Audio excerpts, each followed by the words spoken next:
Hey, what's going on? It's Bill Burr, and it's time for the Monday Morning Podcast for Monday, December 2nd. Oh, what a fucking pass! No interference. Look at the NFL letting them play. December 2nd, 2024. What's going on? How are ya? Oh, Billy's back. He's back. Oh, Billy's back. Back again. Guess who's back? Tell a friend. I didn't do a podcast on Thanksgiving. I planned to, but, I got to talk around this. We had some friends over. And, you ever smoke weed with people who smoke weed all the time? They have different weed. This dude, I love him to death. He told me this shit he called it an afternoon weed. Yeah, it's a sativa. It's an afternoon weed. I took 3 hits of that fucking thing, and I don't think I was at Thanksgiving, but I wasn't at Thanksgiving. I was there. I was eating, but just Nia said like 9 times, don't talk to him. He's useless. There was like a couple of moments where, it was a dad moment and someone was going, oh, blah, blah, blah. I felt bad the next day. Like that's not me. I never do that shit. I have a strict rule about that, I'm not, I don't booze anymore. I've laid off the cigars. And so occasionally I smoke weed. I've just never been a weed guy. But my rule is my kids have to be in bed. They got to be in bed. And I broke the rule. And oh, did I pay for it? Oh, my God. And then I ended up vibing with one of my buddies. And we were saying this shit. We were fucking laughing our asses off. You ever have something just you and your buddy get it and nobody else gets it? We were doing this thing. We were talking about, Hollywood really hasn't been buying a lot of things this year, but they're still taking pitch meetings, which is funny. So you get these pitch meetings, you put it all together. You got your tap dance shoes on, your top hat and cane, and you're pitching them this shit, right? And they're not buying it. So I was pitching a show with a buddy of mine who's not really in this business, but he came up with a good idea. I was like, dude, let's we wrote a pilot. We did the whole thing. We got artwork, did the whole fucking thing. A pitch. And pitched to all these people. They're dying laughing. They love it and everything, but nobody buys it. So I told him, I go, I don't know what's going on. They haven't been buying stuff. I don't know if they're still pissed from the strike. I don't know what's going on, right? So he goes, well, if they're not buying anything, like, why are they taking meetings? And I started thinking, like, yeah, why are they doing that? They're just wasting our time. So that was the jump off point for the joke. Because I go, to get them back, we should keep taking pitch meetings and just pitch them terrible fucking ideas and waste their time back. So we started coming up with sequels, me and my buddy, right? We started coming up with sequels to movies that didn't need a sequel. And we're just trying to make the worst movie ever. And the first one, my buddy goes, all right, he goes, 2 flew over the cuckoo's nest. And then I go, this time he's keeping the sink, right? Which was the funniest shit ever to us. If you watched 1 Flew Over the Cuckoo's Nest, spoiler alert. In the end, when Chief breaks out, he fucking yanks this, I don't know what, this sink for crazy people. So it's like literally double bolted into the ground. He fucking lifts this thing up and he threw it through the window, and that's how he got out. And so we were going to pitch the story of whatever happened to the sink. And the whole movie, it was going to be like 1 Flew Over the Cuckoo's Nest meets The Fugitive. And the chief, the Indian, was going to be running with the sink the whole movie like a football because it meant something to him because he's nuts, right? And Tommy Lee Jones was going to be chasing him. And, dude, I was high. This shit was funny as hell to me. So I'm like, yeah. And then you could have that waterfall scene like in The Fugitive. And I'm like, the Indians talking like really bad, white movies that we made about Native Americans. And he's going like, this sink means something to me. And then Tommy Lee Jones like, I don't care. He jumps over the fucking waterfall, down in the waterfall with the sink. I don't know. Maybe it wasn't that funny, but we were fucking crying, laughing, and they were just endless. Big part 2. This time it isn't statutory rape. Because that's the thing now. The big thing now is for all these young people to be like, oh my God, you see Revenge of the Nerds? Oh my God, it's like a fucking rape scene in there. Hello? Whoa, the 80s were weird. But that's because it happened to a woman. But no one gives a fuck about the little boy. That was a little boy in that fucking adult body. That was a 10-year-old brain getting some 35-year-old hairy puss jumping on his fucking, now all of a sudden, man-sized dick. Like, that wouldn't fuck him up? Imagine if that was flipped, if Big was about a woman and then she went there and some fucking junior executive fucking jumped on and started pounding away. I mean, that's a completely different movie. The French Patient. This time, he's French.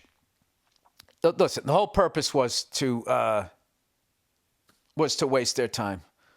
Michael Douglas is back in questionable consent. This is what we were doing on Thanksgiving. And me and my buddy were fucking crying, laughing, and everybody else was just staring. I go, this time he keeps the sink? That's not funny? Nia's just staring at me. She's just going, Bill, you're high. I go, I know I am, but picture the poster. The big Indian chief running like it's a football, and fucking Tommy Lee Jones in a police car trying to drive after him. It's like the $6 million man, too, because he's out running the car. They just weren't having it. They weren't having it. Maybe it was woefully miscast. Anyway, but that's like my favorite thing to do now, is just come up with these bad pitches because, I don't know. I had a couple really good ideas. And I might just do the Shane Gillis thing and just fucking make the thing and then see if, But that takes big balls, because then if you don't sell it, then you're sitting on this fucking thing. And everybody's always like, oh, just put it on YouTube and then you can get your money back. No, YouTube, if they flag your video, listen to this scam.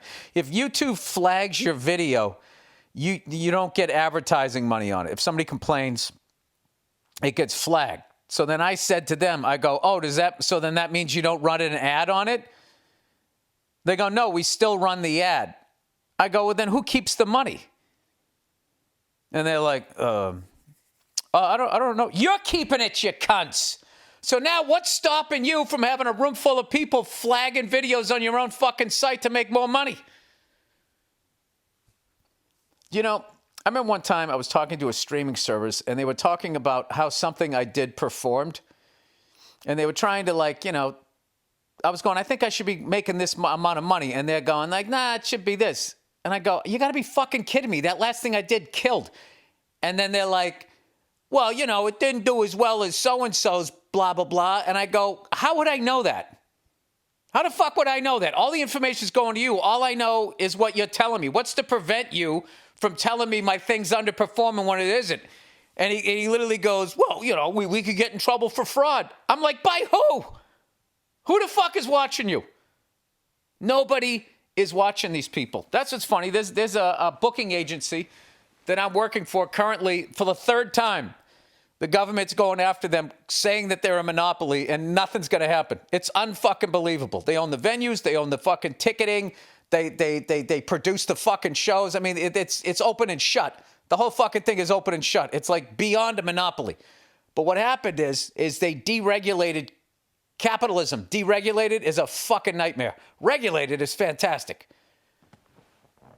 Now we took the leash off. Remember those fucking parents, that had their kids on leashes? That's the way the government used to be with these fucking corporations. They'd be like, all right, no. You can't buy that other corporation because then you're going to have too much market share and that's going to be too fucking crazy. That's all they were doing. And then the corporations were like, see, man, it's things like that prevents us from doing even more business and growing even bigger. Because the bigger we grow, then we're going to create all these jobs. And the politicians believed it on both sides. And now look at it. Now they call monopolies consolidation.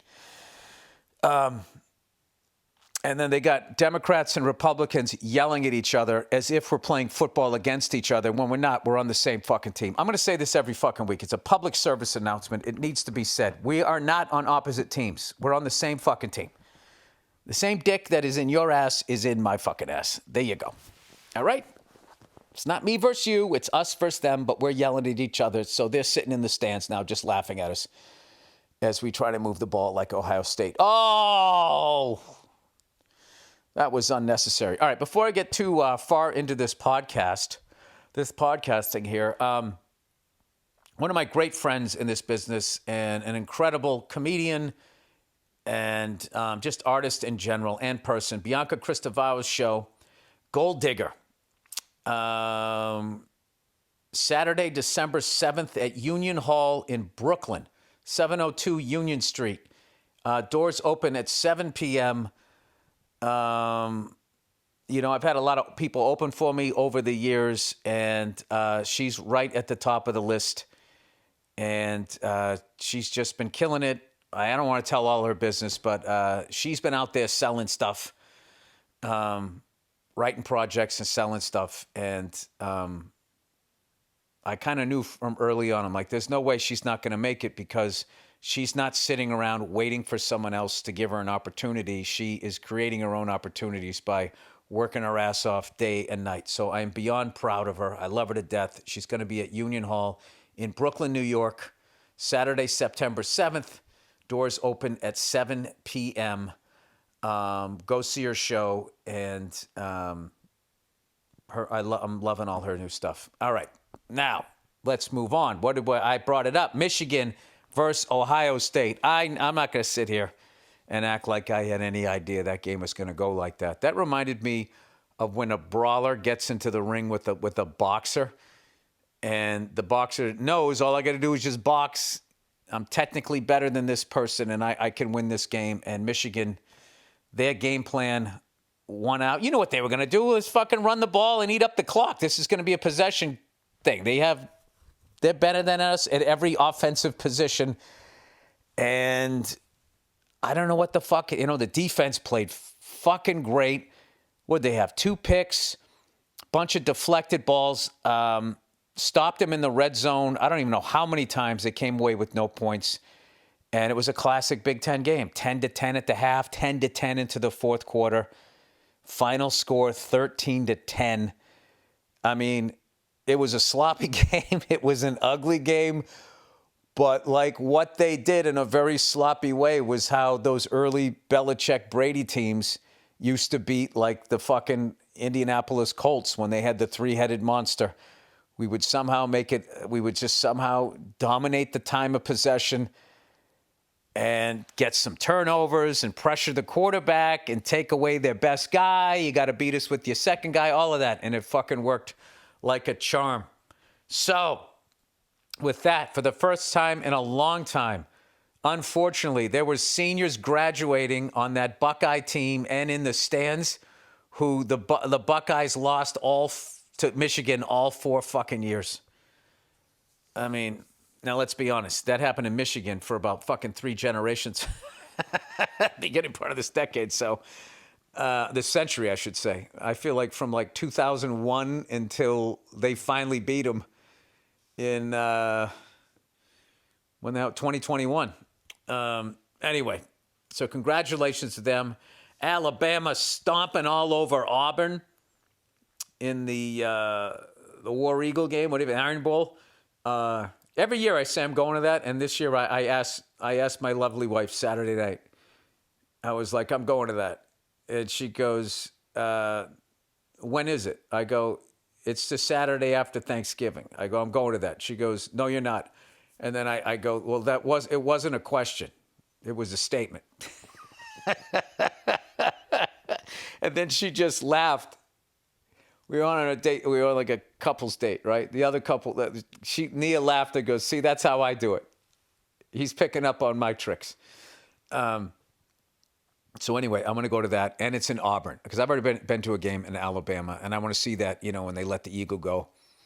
And who knows, with all of this payola that's out in the open now, who knows what happens? Who knows what the fuck happens? And then lastly, Notre Dame versus USC, a.k.a. pedophiles versus payola, right here.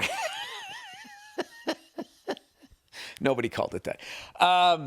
Right here in L.A. Memorial Coliseum, there's fucking nobody there. He's outside the pocket. He has to protect himself.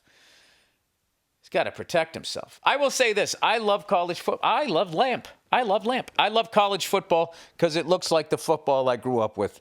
But whenever they implement that red light, 1, 2, 3, red light, kickoff, and they start, oh my God, they're going to start protecting quarterbacks like that because they're going to have like a $10 million guy on the field. And here's another thing. If I'm the NFL, this has to be, they got to be sitting around going, a problem we had way back in like the 1930s, 20s and 30s is when they first got the professional football league going. College football was way more popular. And over the years, maybe they always credit that Giants-Colts game at Yankee Stadium, the greatest game ever played or whatever, but that put the NFL on the map. I mean, they were already going by that point. Jim Brown was playing. They had all these great guys, Bobby Lane, Paul Brown and all of those guys over there, Otto Graham. Midnight Train Lane or whatever the fuck his name was, all of those old school guys, right? It took them a good 20, 30 years to kind of get going, right? And before, like, baseball was a national pastime, like the two biggest things was horse racing and boxing were the two big ones. It's so amazing. And then baseball kind of takes over. And then football starts to kind of put a dent in. Basketball is sort of like, this, and hockey, we're on the outside looking in. Basketball until the 80s. Even with when the ABA was taken off or whatever, but the 80s was when, Bird and Magic, Dr. J, into Jordan, and they are where they are now. And then the fight game comes back with the fucking UFC. So this shit's all cyclical, right? And meanwhile, soccer, worldwide, known as football, has always been killing it. So I feel like the NFL's in this really weird place right now where it's like they're desperately trying to go international. And I say desperate because I feel like people don't give a fuck about this game, right? But they've been having games in Berlin. They've been England and whatever, trying to like get some sort of fan base shit going for that NFL Europe thing that they tried a long time ago. And but meanwhile, here comes college football. Now they're paying people. And now they have like this fucking 12-team playoff system that starts in December. Now, I got to ask you, what the fuck are you watching the end of December? Are you watching games 15, 16, 17, where most teams are out of the playoffs? Or are you going to be watching college football's version of March Madness? I would be very concerned about that. The NFL, how they're like, we own fucking Sunday. And then, and then everybody's like, all right, man, Sunday's your fucking day. All right, you got Sunday. And then they took Monday. They took Monday nights. And now they're taking Thursday, right? Like your fucking ex just keeps dragging you back to court trying to get more fucking money out of you. Well, now I think this is going to be, NFL's going to be the NFL, but this is going to be one of these things where, the other person's losing the fight and then all of a sudden there's that uppercut that just twists the dude's head around almost past his shoulder. And the announcer goes, ow, he hurt him. He is hurt. He's just trying to survive the round. I think that's what this is going to be. And I am all for it.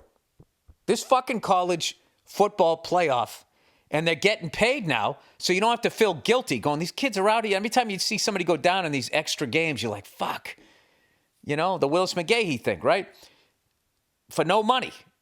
And then they get in trouble selling their own jerseys. Now they're finally fucking paying them. They're finally admitting. Okay? We'll make a ton of money off of these fucking kids. It's not about the education.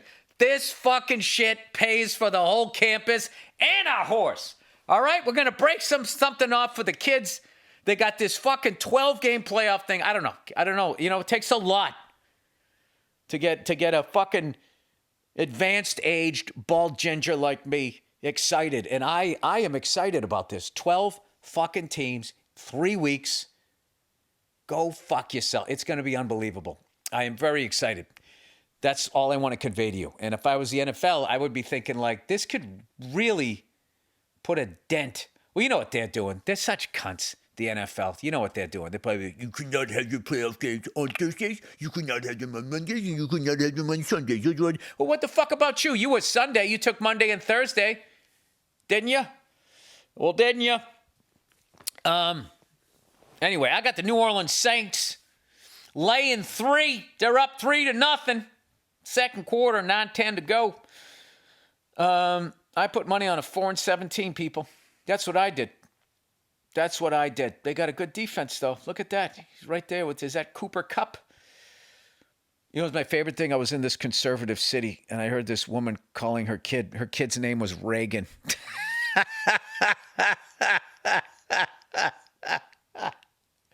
I'm like, that is fucking awesome. How conservative can you be? / dumb can you be? I know so many people think he was a fantastic president. Oh my God, did those corporations just fucking waltz him around? Come on in here, Ronnie. Come on, sign this. Oh, this will be good for working class Americans. He helped end the Cold War. This is how much you know he did for rich people. When Ronald Reagan died, they paraded his body around for like 2 fucking weeks. That's how much money he made for rich people.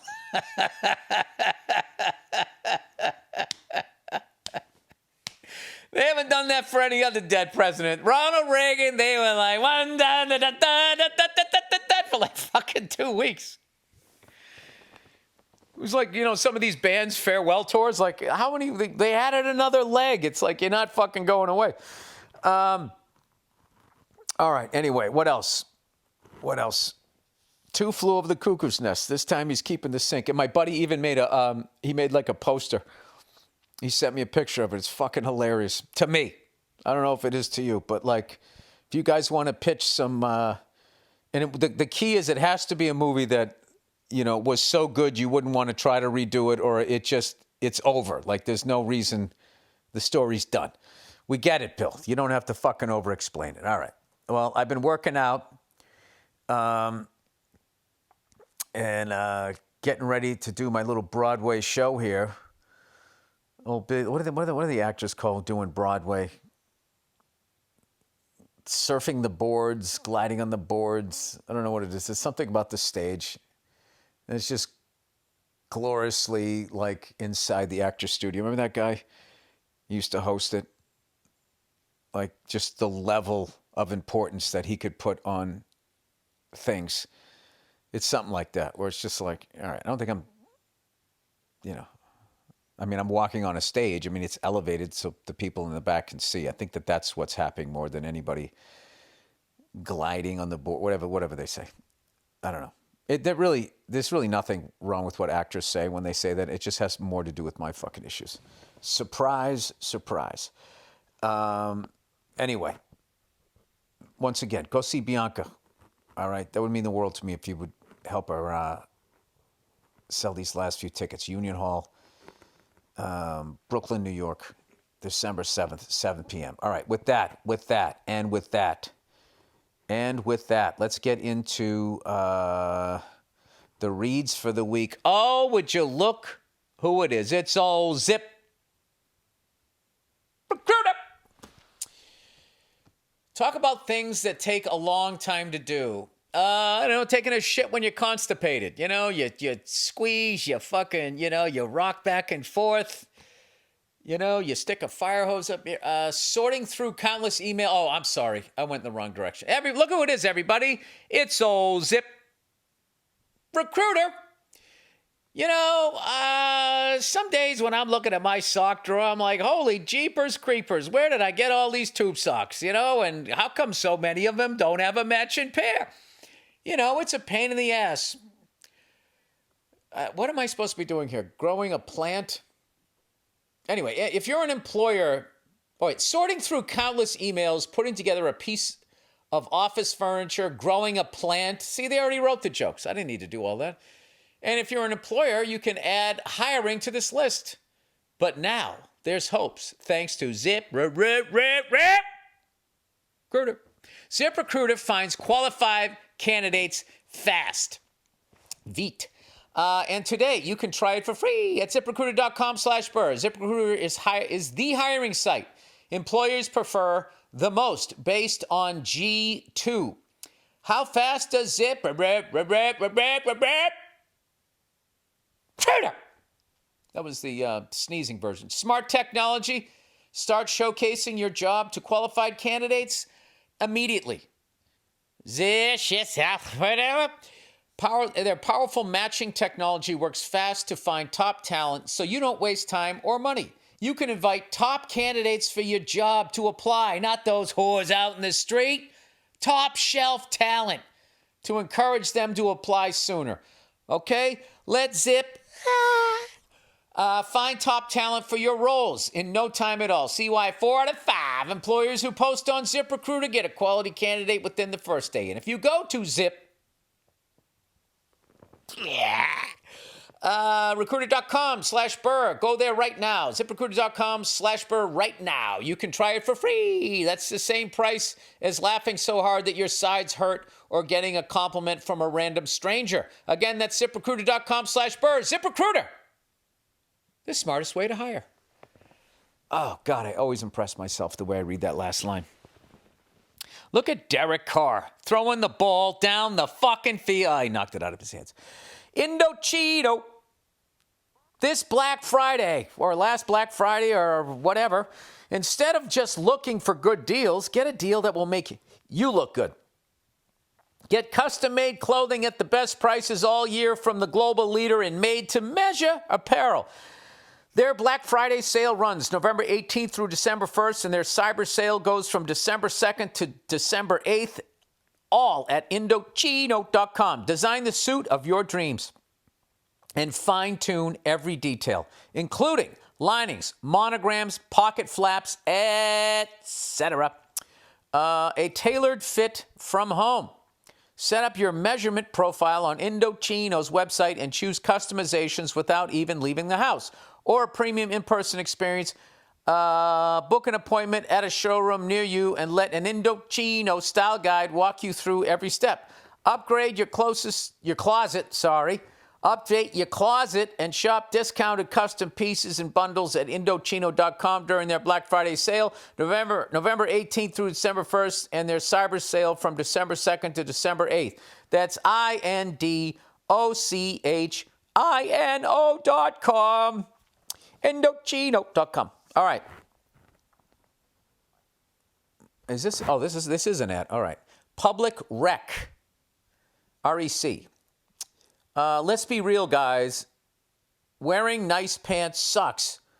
Who decided that stiff, uncomfortable fabric squeezing your family jewels was the key to looking sharp? I feel like my balls swing pretty free in a nice pair of slacks.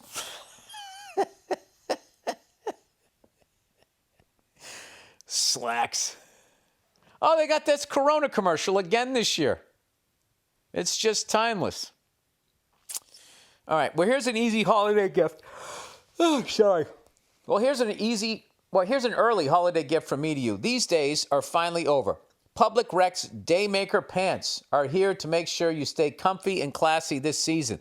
They feel like your favorite sweats, but they look like tailored pants? Get the fuck out of here. Yep, super stretchy with an elastic waistband so you can rock them anywhere. Now, I'm going to tell you this. These are comfortable for your balls. They're also comfortable for your waist. So watch out for these fucking elastic things because you'll put on 20 pounds and not even know it. Back in the day when I was young and I had a red fro, your fucking jeans let you know. With your belt, dude, those things dug into your hips. You had a fucking red mark. You had a red mark like your mom hit you with the fucking extension cord. And you were like, holy shit, I got to lay off the fucking Michelobes. Whether you're kicking back with holiday movies, making your way through leftovers, or watching bowl games with the boys, these pants have you covered. Give the gift of comfort to yourself or someone you love this holiday season.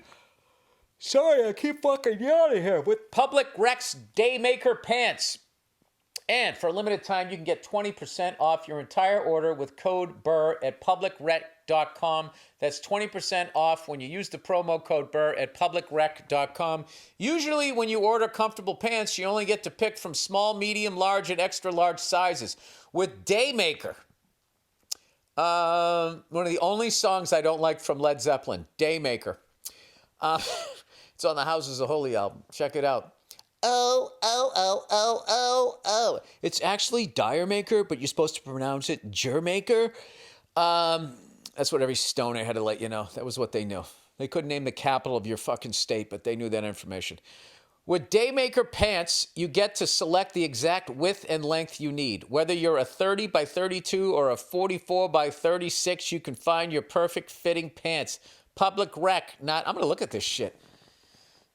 Fucking sweatpants, slacks. This is unbelievable. This is an unholy matrimony of fabrics. Public Rec has the most comfortable pants ever made, but they have not only do they have the most comfortable pants ever made, but they also have a huge selection. That's bad. That's not written right. Not only, then you say, but also. But they didn't. They said, Public Rec not only has the most comfortable pants ever made, but they have but also they have a huge selection of high-quality everyday basics, unless they've changed that, like the kickoff. You can revamp your entire wardrobe with perfect-fitting polos, shorts, and hoodies. Stop suffering in regular pants. Dude, so much of this shit is just eat a fucking salad. How are you suffering in regular pants? Oh, because it's grabbing your nuts. All right, and I'm sorry. I get it now. I get it. And give the gift of comfort this holiday season. For a limited time, only our listeners get 20% off when you use the code BURR, BURR at checkout. That's 20% off the code BURR at publicrec.com. After you purchase, they'll ask you where you heard about them. Please support our show the way your tight jeans are supporting your balls right now, pushing them up like A-cup titties.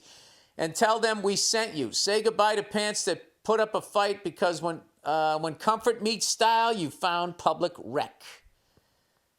All right. Oh, what else we got? We got one more here. Jesus Christ. All right. Open phone. Running a small business means you're wearing a lot of hats. Your personal phone becomes your business phone. And before you know it, you're juggling customer calls day and night. As your team grows, it becomes impossible to manage with your personal number. That's where open phone comes in. Or you could just get another number. I don't know about this one. This is like open phone, and then where do these calls go? Who's listening? If you're an entrepreneur, you know that every missed call is a missed opportunity, but potential customers won't wait.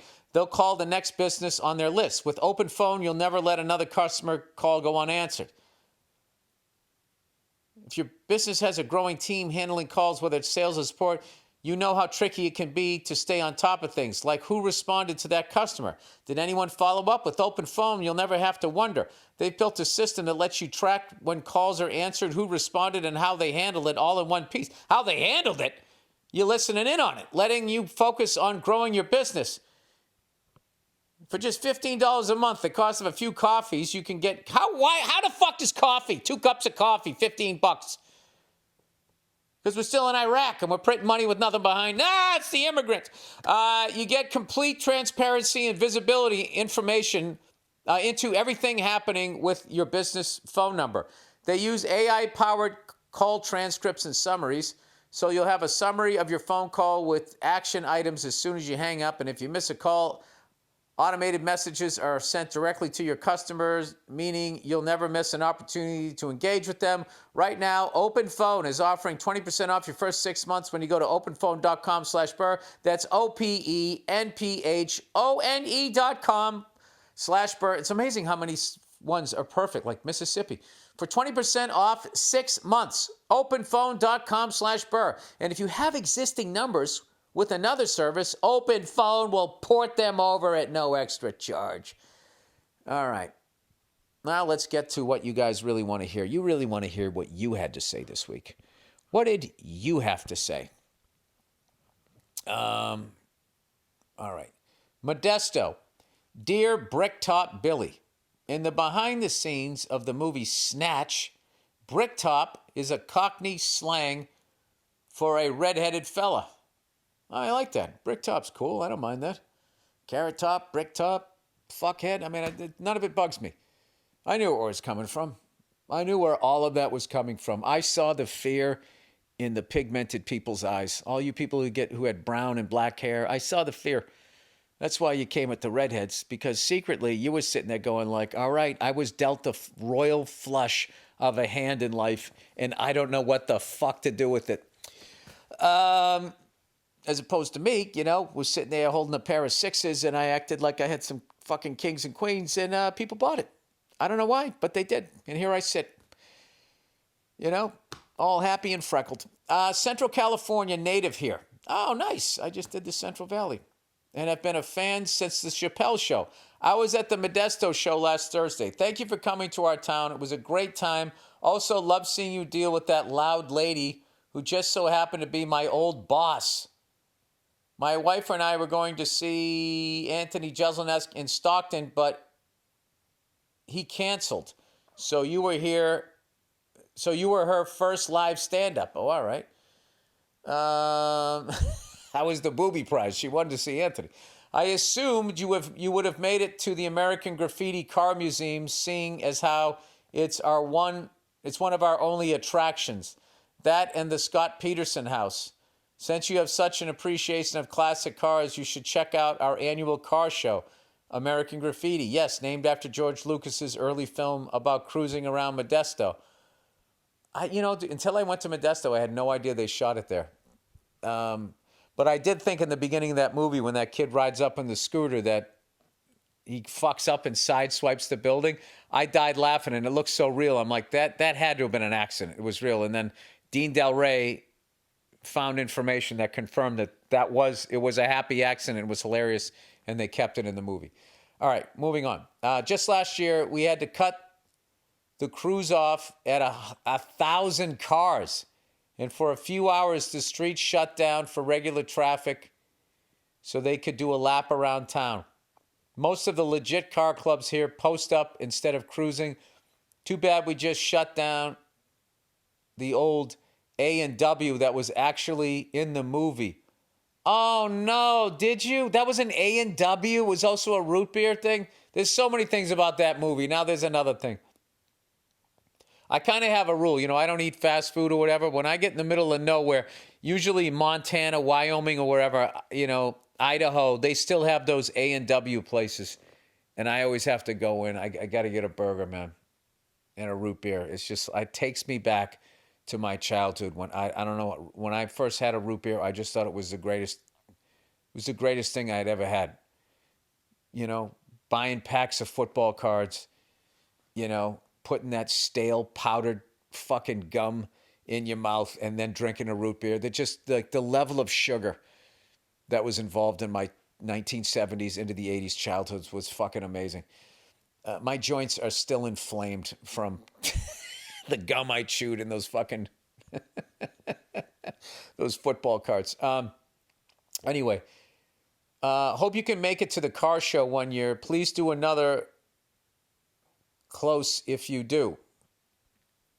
Go fuck yourself. I had such a great time, man. I really loved going to those places. I'd never been to them. And then I also loved how much you guys appreciated that I came there. Speaking of which, look, here's another part. Visalia. Hey, Bill, thanks for coming to all the small towns in California. I saw you at the Fox and my brother saw you in Stockton. The communities in these towns are really great. And after living in Los Angeles for a decade, it was a really nice return to Americana. It's all Americana. Big cities, traffic, middle of nowhere with your arm hanging out the window. Whatever you want, we got it here. It's already great. We don't need some fucking orange-headed cunt with no fucking plan who says he has a plan to make it great again. It's already fucking great. It's already fucking great. If we could just rein in the CEOs of these fucking corporations, I think that, and save what's left of the middle class, I think, be honest with yourself. What the fuck do you want in life? You want a fucking, you want a nice house that you could pay off, make the payments, have a nice fucking ride, have a beautiful wife, a husband, whatever you're into. And you aren't you content working for somebody? I didn't give a fuck working for somebody else. It wasn't until I got in this business that I ended up working for myself. But, I didn't mind doing that shit. And my job was over on Friday and I have to fucking think about it until Monday. That was fantastic. Let that fucking guy at the top deal with all the bullshit and the stockholders and all of that crap. And he can make, stupid fucking money. But not to the point that he fucking squeezes out the middle class. I mean, I think that's fair, right? You can still have a yacht and fucking whores and cocaine and, you know, go have breakfast with the president for $5,000 a plate, whatever those fucking people do. You can still do that without crushing the middle class. Why would you do that? It's fucking unreal. Just like real life Grinches. Anyway, plowing ahead here. With the exception of American Pickers and shows like that, I think the actual character of America still exists in our art and architecture. So thanks for highlighting that. Yeah, no, I loved it. I loved going there, and, you know, most of those cities, for the most part, still had a nice downtown area. And that wasn't just taken over by fucking 52 Starbucks and a Lululemon. Just in an Apple store. Fuck all those places. Okay, speaking of which, my cell phone screen is all cracked. It's funny, somebody last night goes, "Did you throw your phone?" And I just said, I did.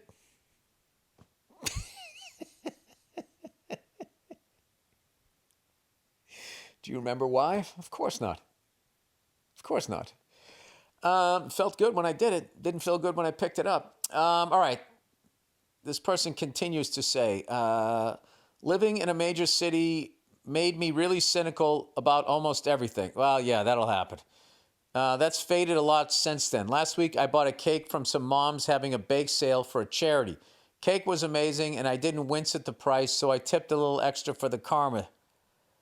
There you go. That's great. Thanks for coming through. And that's what we need to be doing.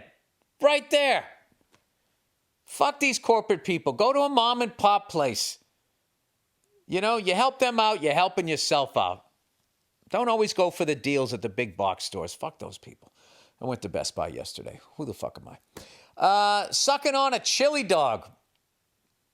This person says, John Cougar's song lyric refers to an offshoot of a slush puppy. Pictured included in the email. Oh, shit, that's what it is. That's what a chili dog is. I always thought that was some sort of weird thing, you know, saying his girlfriend's blowing him while he was eating some junk food. I had no idea what that meant. Sucking on chili dog behind a shady tree. Hey, Diane, why don't you come over here and touch my tree? And not a traditional chili dog that consists of fart stew and questionable meat byproducts, hence sucking as through a straw, enjoying the cold beverage in question. Who the fuck would suck on a meat byproduct chili dog? Aside from some whores in central Indiana, maybe. Go fuck yourself and keep up the great work. Well, there you go. Maybe that was... I mean, just the way he said it. It sounded dirty. Sucking on chili dog. He did everything but throw bitch in there. I mean, for white people, those were hard motherfucking lyrics in 1981. Bribing politicians. Hey, Billy Bribes. Here's a quick note on U.S. Supreme Court case that you keep alluding to. Most recently, 38 minutes into the 1021 podcast. Oh, great. Now I'm on a list. You stated that the Supreme Court legalized bribing officials when the bribe can be considered a gratuity. The distinction that the majority of the court drew between bribes and gratuities is that bribes are payments made before an official act to influence a public officials.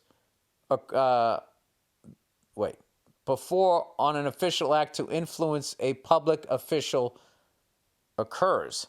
Gratitudes are payments made to a public official after official act occurs as a token of appreciation. Oh, that's what it is. This distinction would be insignificant, but for the fact that these gratuities are also illegal. While federal law punishes gratuities less severely than bribes, they are still felonies that carry a maximum 2-year prison sentence. Yeah, it's some country club and you're out before Christmas. The maximum sentence for bribery is 15 years. Congress uses the word gratuity in drafting the law at issue is confusing since most people think of a gratuity as an innocent tip or a gift. Now, we're not that dumb. Everybody knows exactly what it is. It's a bribe. You're just calling it a gratuity. Like you never talk to the politician. Hey, I liked how you're going to allow coincidentally my company to pollute this fucking river. You know, I appreciate that. Here's a little something for you. All right, there you go. Don't spend it all in one place, huh? The case you keep referring to is Snyder versus the United States. It was decided this past June 26th. Trust me, I'm a lawyer. Smile. Thanks again for the laugh. You're the man. All right.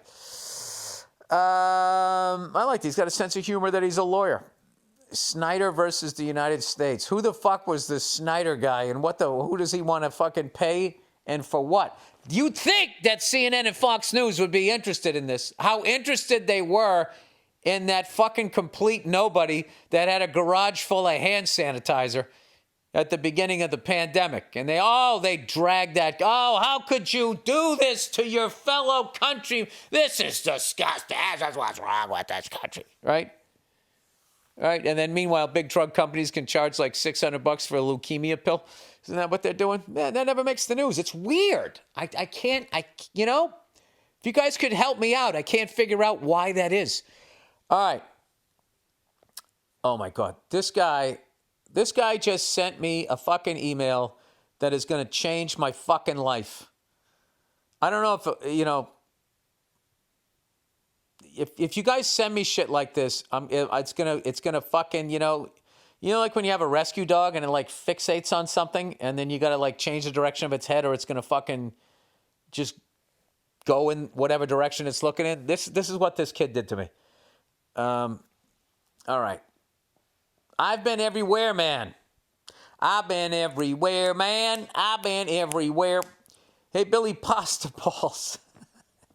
Pasty balls. Sorry, I was like, what the fuck is a pasta ball? Hey, Billy, pasty balls.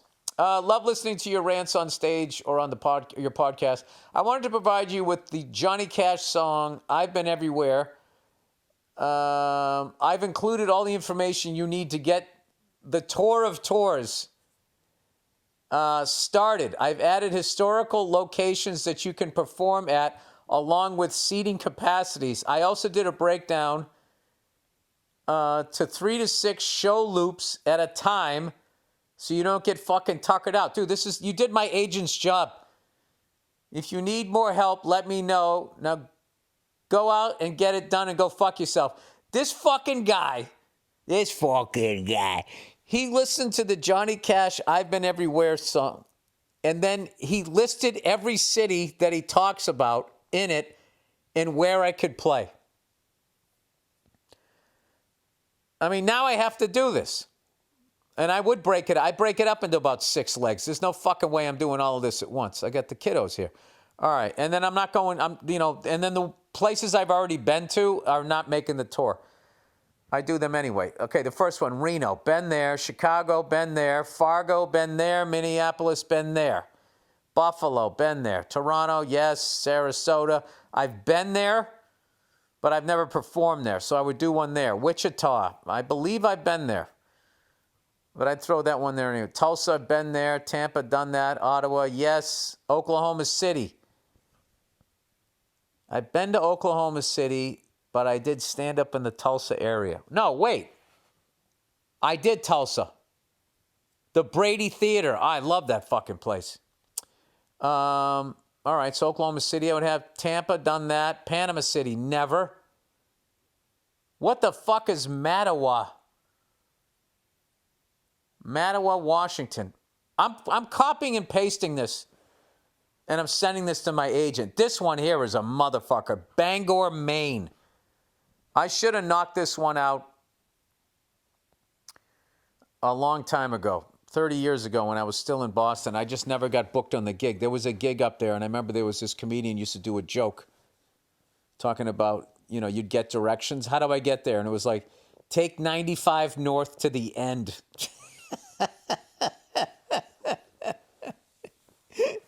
That's like when I used to do what they used to call the uptown rooms, the black rooms. I remember this guy, a good friend of mine, Drew Frazier, had this room, Manhattan proper. And I remember you got on the E train and you took it to the end. You rode it all the way out to Jamaica, Queens. All right, let's see what I got here. La Paloma, California. That's easy. I could knock that one out. Bangor, Maine. Baltimore, been there. Salvador, Brazil. Brazil. You want me to go to fucking Brazil? Oh my God. I mean, I would go down there. I go down there when the F1's there or MotoGP. Oh God, that's a long flight. Amarillo, Texas. I don't think I've ever done Amarillo. I've done Dallas. Tocopilla, Chile. Now, come on, man. He didn't go to these fucking places. He just said this shit because it rhymed. Barranquilla, Colombia. I mean, I would just go to these places just to look at the beautiful women and just sit there like an old creep. That's what the fuck I would do. Smoking cigars. Going, why the fuck didn't I come here 40 years ago? It's too late for me. I used to be somebody. Boston. Okay. Charleston, done that. Dayton, done that. Louisiana, done that. Washington, D.C., did that. Houston. Kingston, New York, never done that. Texarkana, never did that. All right. Oskaloosa. What's IA? Is that Iowa? Yeah, I think that's Iowa. Nashville, done that. Oh, my God. Chicopee, I've done that. Spirit Lake, Iowa. Devil's Lake, North Dakota. Listen, I got to be honest with you. I had so much fucking fun doing that Central Valley and, you know, Bakersfield and all of those places. I had so much fucking fun going there. I felt like I was, you know, it was the only thing left from those Jack Kerouac books.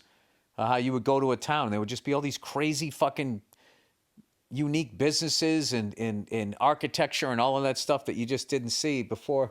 These fucking soulless corporate cunts just turned everything into fucking 10 businesses. Anyway, I'm going to copy and paste this list. I'm going to take out some of this shit that I've already been to. The South America thing, wouldn't even know how to pull that off. Because believe me, I've tried to do gigs in Cuba and a few other places, and it's never been a situation where my agency felt comfortable with the person they were working with down there and vice versa, because nobody knows each other. There's a fucking language barrier and whatever, you know? So, I don't know. But anyway, well, we will figure it out. But there's no fucking way I'm not going to go to South America at some point. Those are... It's just some of the most beautiful everything. The music, the people, the landscape, the architecture, everything. It is fucking gorgeous. It's gorgeous down there. I got to go down there. And like the level of fucking music fans, like how nuts they go at concerts, you know, how great they are in the World Cup, how much they like MotoGP and F1. You know, all right, they hid some Nazis. Every continent has some shit that, you know, maybe they shouldn't have done. But, yeah, good God almighty. Yeah, that's all happy thoughts. Thinking of Galapagos Islands, there's so much shit down there. Fucking pure cocaine. I mean, there's fucking shit to do.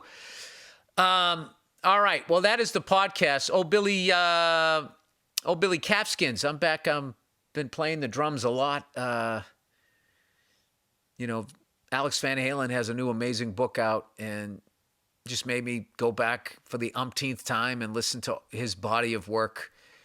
And I've been playing along to his, trying to. The guy is just so fucking good and so original. And I just love the sound of his snare drum. I don't know. It leans towards Tony Williams to me when Tony was playing with the black dot on the head of his snare. And Tony Williams, I mean, to me, Tony Williams is the greatest drummer of all time. I just think nobody, the way he expressed himself and the fucking power, and then also the fact that they had to come up, like he's so changed drumming that they literally had to come up with like new names to describe what he, like metric modulation. I mean, I might be wrong here. I'm just a comedian, fucking dad drummer here. But as far as I know, he came up with that shit. And I just find, like, out of all the drummers I've ever listened to, I've never seen a guy play with the creativity, the power, and then also his drum solos. Every single one of them is different, and they are all captivating. Like the amount of times, like I've been like getting ready to go on a plane, you know, can you power down your phone or whatever? And if I start to watch a Tony Williams, I can't shut it off. He's unreal. He's unreal. The only other person I've ever been that mesmerized by is John Bonham. Just watching him play, going, how the fuck is he getting that sound? And his groove was just incredible. But, you know, there are so many guys. There are so many. Now I'm just going to go down some fucking rabbit hole naming everybody that's ever blown me away on the drums. But I'll stop with those two. So anyway, yeah, I've been like big time into that. And I'm trying to get that double bass shuffle down that he plays in I'm the One. You know, and it's a song I haven't listened to in a long time. And I've been playing a lot of drums since the last time I played. So it's funny to revisit these songs that just sounded impossible. And now you can kind of be like, okay, all right, what's going on here? All right, this is a swing. It's a triplet feel. He's doing that Billy Cobham, you know, Simon Phillips. Those are the two guys that I first saw doing that. And these fills are all triplet based and all of that. And then, of course, with YouTube, I can go on there. I saw, you know, somebody breaking down the song. But I didn't want to watch too much of it because I was like, well, I don't want to have all the answers to the test. But the person was just breaking down how to, you know, build up that double bass triplet shuffle. So, and I'll be honest with you, man, I think it's good for your brain is what I've been reading as far as like playing drums and that type of stuff. As you get, as it's been doing more research, they're talking about how your brain is like a muscle, and yeah, you know, you stop going to the gym, your body gets flabby. Brain is the same way. So, I don't know. I've had people in my family have like, you know, cognitive issues and shit like that. So, you know, I might as well fucking try to do something right rather than just being a fucking meathead watching all of these sports. Look at Gronk in a suit, man. Holy shit. I never thought I'd ever see that. You know what's so crazy? I'm watching this NFL thing, and I watch everybody who's on the panel, I watch them play. And most of them, I saw their entire careers, except for Terry Bradshaw. He was just a little before my time. But I saw his last two Super Bowls. I basically been watching the NFL religiously since 1978. So he came in early 70s. I'm going to say 72. I bought that whole year of football cards, by the way. And they're like astronomically expensive. But I just bought the one in good condition. But if there's like a mint condition one, last time I saw it was like fucking $5-6 grand. But then I saw a complete set. You know, the corners were like fucked up or whatever. It's like, well, those are the cards I want, so I can like look at them and hold on to them instead of fucking having them behind like plastic. Never understood that. It's like people who buy a Ferrari, you know, and then 20 years later they sell it at Meekum. They're like, well, the 87 original miles. It's like, well, you didn't even fucking use it. Or even worse, you drove it around town. Take it to a fucking track. Go to one of these fucking schools. They'll teach you how to drive like you're in a fucking action movie. Drive like Tom Cruise in Paris on a motorcycle. That's what the fuck I want to learn how to do. You know? Why? Because I got demons and I don't want to face them. So I just keep learning how to do new shit so I don't turn around and look at the horror behind me. All right. That's it. Everybody go fuck yourselves. I hope you had a wonderful Thanksgiving. I did. I want to thank everybody who came out to my house. Our house, I should say. And it was the best Thanksgiving in that everybody who brought food crushed it. There wasn't one bad thing. Every dessert crushed it. Every side crushed it. The turkey was fucking amazing. I was also high as shit. Okay, take that with a grain of salt. But I ate leftovers the last 3 days, and it's all tasted amazing. So thank you to everybody who brought food. Just a great time. All right, that's it. I will check in on you on Thursday. Go fuck yourselves.